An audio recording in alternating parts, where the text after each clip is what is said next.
Hey guys, welcome to the channel. Today we are going to be doing a quick product, just like overview of the Safari Pedals plugins. This is a pretty new company that came out with a whole bunch of really interesting, cool plugins that are all at least visually designed like guitar pedals. We are going to be testing it today just with a simple mono guitar here. But you can use these plugins on a whole bunch of stuff. This will hopefully just give you a better idea of kind of what these tools can be used for and get the creative juices flowing for you. So the first thing we're going to start with is the Dirty Dog plugin, which is basically just an overdrive and reverb plugin combined into one. So it's got, pre-drive for, overdrive on the front end, post-drive on the back end, and then it's just basically a reverb plugin with some filters, gate, pre-delay, and it does have a blend feature as well. So I've kind of gone through in each of these and done just like a setting that I kind of like on stuff. I didn't spend a bunch of time dialing these in. This is just to give you a rough idea of what these do. So here is what the Dirty Dog plugin does. All right, I'm going to turn it off for just a second to start. So that's the original.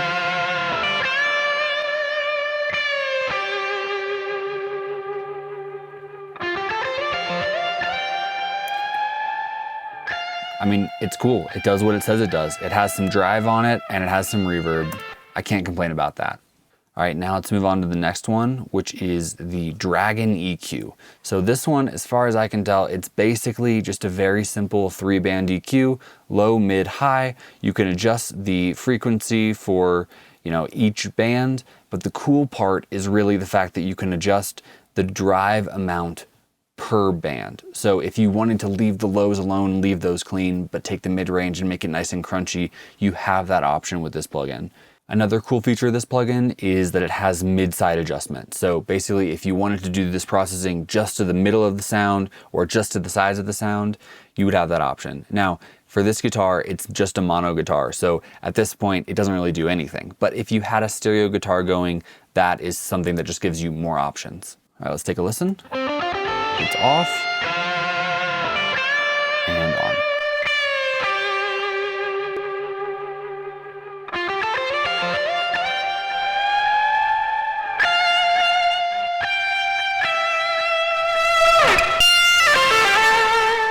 Yeah, I mean, it's cool. I mean, I didn't really do very much. I just did a little bit of cuts and some frequencies and a little bit of drive. So it's not a huge difference when you turn it on and off. But as you could see when I adjusted the drive there, it does, you can make it sound cool. It does sound good. It's just really something that you're gonna have to use depending on your needs.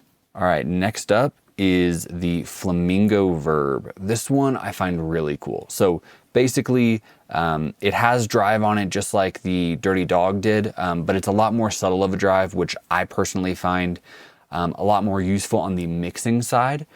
Because I don't typically want to change the tonality of the sound someone's giving me all that drastically. So this is a much more subtle drive, which I appreciate. And then it's got basically 4 reverbs built into it. So you can see this knob for time.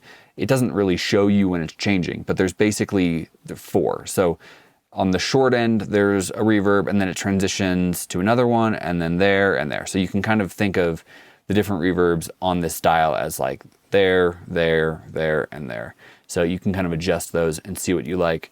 It has the standard pre-delay, high pass and low pass on it, which are really great. Always good to have those. And then it also has a really neat width knob that I don't really know what they're doing. I've checked, it is completely mono compatible, so nothing to worry about there. This plugin is awesome. If I have a mono guitar that I just want to make feel bigger, I will give it kind of a shorter time like this for the reverb, turn that width up, and then turn the blend down quite a bit. I only have this on like 17%.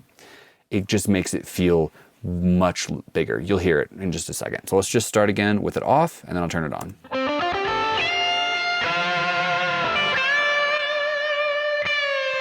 See how that just got wide?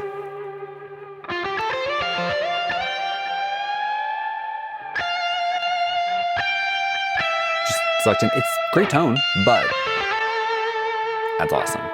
And then I'll show you the different reverb sounds as well. So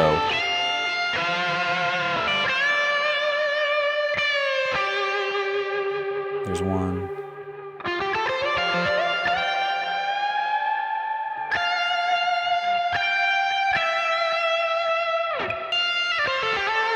Ooh, I also really like that big, really long one. Moving on to the next one, we have the Fox Echo Chorus. This basically just seems like it's a tape delay machine that also has the chorus and reverb and some EQ built in so that you can do a little more than just that. But it's a cool device that honestly I don't think I know how to use well enough to make sound great. On all these plugins, there are these really great presets. And I'd kind of already mentioned this, but these plugins are not just designed to be used on guitars. I'm just using a guitar here since it's an easy option for a quick overview, but there's some really great presets for things that are not guitars, and they can make really interesting sounds with all these plugins. So since I have the plugin directly on the channel, I selected the insert, electric guitar, and then I did vibe, I think it sounds pretty cool. So here, take a listen. Without. It's cool, it's pretty subtle, just adds some depth.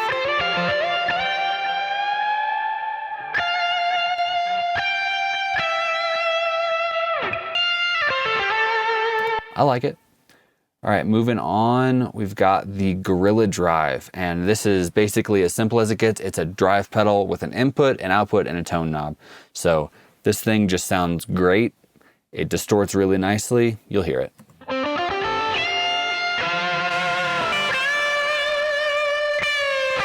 I'm pushing it pretty hard too.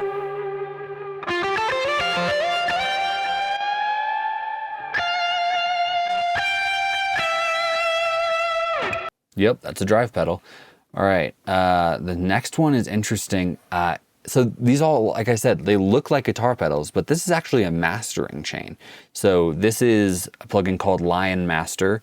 I found it to actually be really interesting. So basically, at the end of the day, it's a low and high EQ there. You've got your input gain for how hard you hit the limiter that's in there. And then you have saturation and width. And so unlike the Flamingo Verb that we were using earlier, where you can give it a mono source and when you use the width knob, it will create that. This doesn't do that. It needs something that already has a stereo image to it, but the widening that it does is quite good. I've been using this thing on mixes recently just as a widener and a little bit of saturation. Also, I would probably advise switching over to this gain reduction meter side so that when you're adjusting that true peak, you can see when it's actually starting to hit the limiter and make sure you're not going too crazy with it. I'm only gonna use this plugin right now for the saturation and width settings, but I have messed around with the limiter in it and it does sound pretty good. So let's take a listen. All right, so I've got the saturation cranked and it's really subtle, which is what you want on a mastering chain.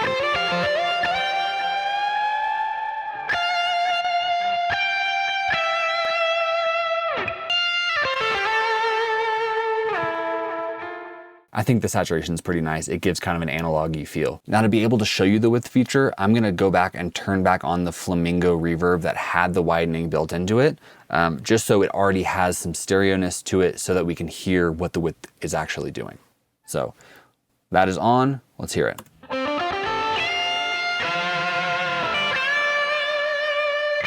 Just feels huge.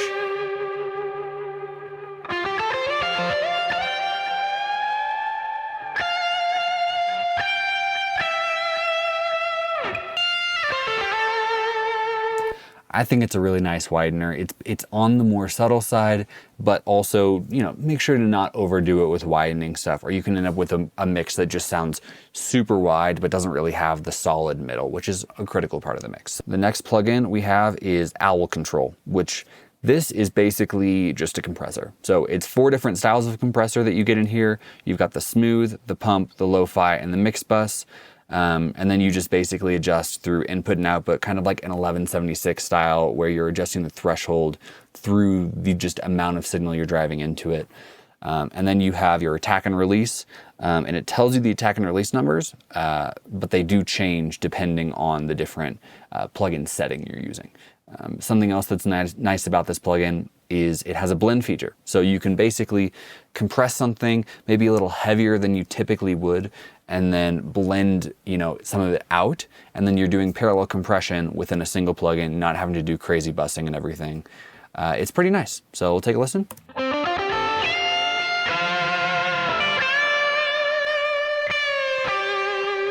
Smooth it out nicely.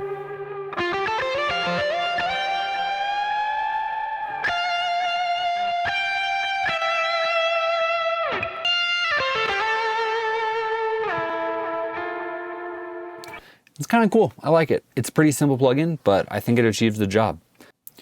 All right, so here's another reverb plugin that they have. This one just kind of has a vintage sound to it, and is also just really cool. So we'll throw this one on here.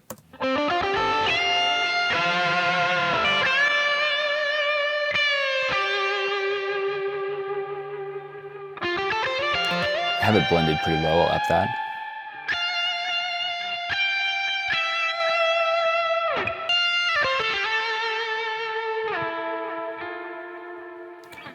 It's cool. It's just yet another flavor of reverb and adding sort of that vintage analog sound to it, which is kind of what seems to be the specialty of this company.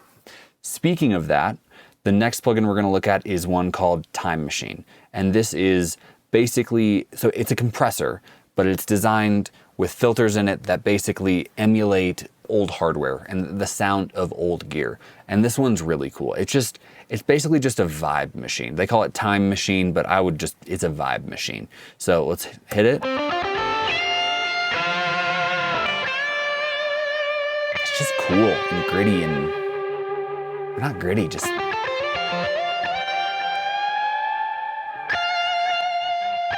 don't know, it just sounds old and cool. I know they're probably just filtering it, but I like it. All right, last but not least is the Yak delay. So this is basically just a delay plugin, but it just has all kinds of cool texture and vibe to it.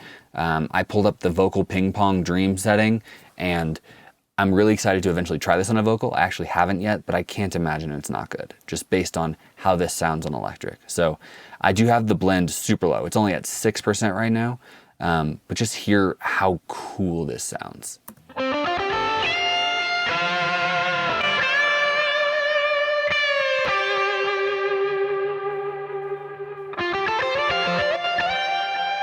Yeah, this thing is awesome.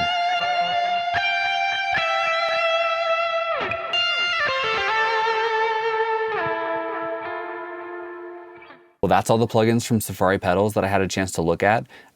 They're all cool, they're all interesting, and they all just have vibe to them. They just have that analog texture and just a warmth to them. I'm a pretty big fan of these. I'm really interested to see how I integrate these into my workflow. I have not been paid to say any of this. They did send me these plugins for free, but I don't have any affiliate link or any way to make money off of this, so don't worry, these are my real opinions. However, if you are interested in taking a look at them, I'll leave a link down in the description. I think they have like an 80% off sale right now, so you can get all these plugins for like $100 or something. And they also have a free like 14-day trial. So there's no reason not to try them. Go check them out, delete them if you don't like them. I'm not making any money off of this. I just think these are some really cool plugins that you guys might enjoy as well. If you enjoyed this video, I'd really appreciate it if you like, comment, and subscribe to the channel, and I'll see you guys in the next one. See ya.